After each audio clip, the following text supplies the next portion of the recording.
Le Musée national de la marine de Toulon a été créé en 1814. Imaginez un peu la richesse de ses collections.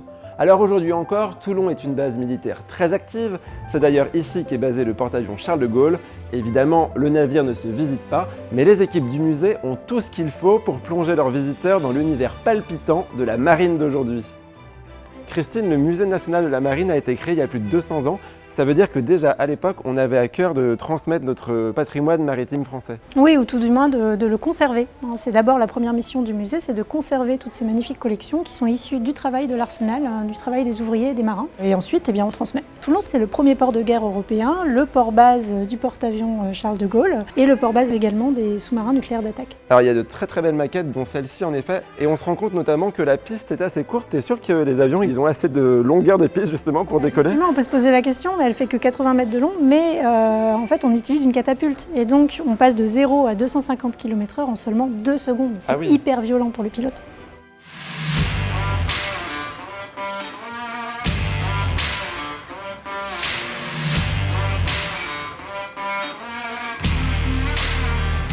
Evan, est-ce qu'on peut reprendre le tournage? J'ai une réunion dans 30 minutes. À bord du porte-avions, il y a aussi des militaires qu'on surnomme des chiens jaunes. Pourquoi?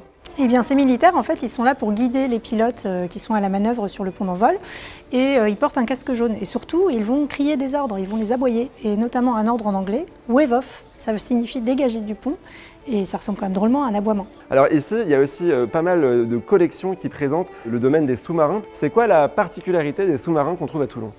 Alors les sous-marins nucléaires d'attaque basés à Toulon, ils ont des missions de renseignement, de surveillance et puis de lutte anti-sous-marine aussi.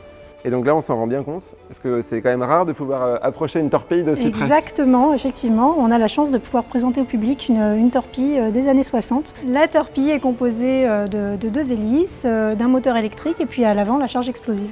Alors rassure-moi, la charge explosive, elle a été désarmée, on est d'accord? J'espère. On espère aussi.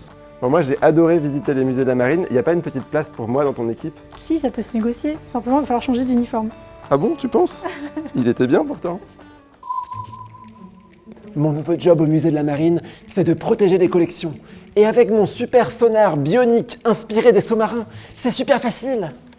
Oh, un intrus! Chut!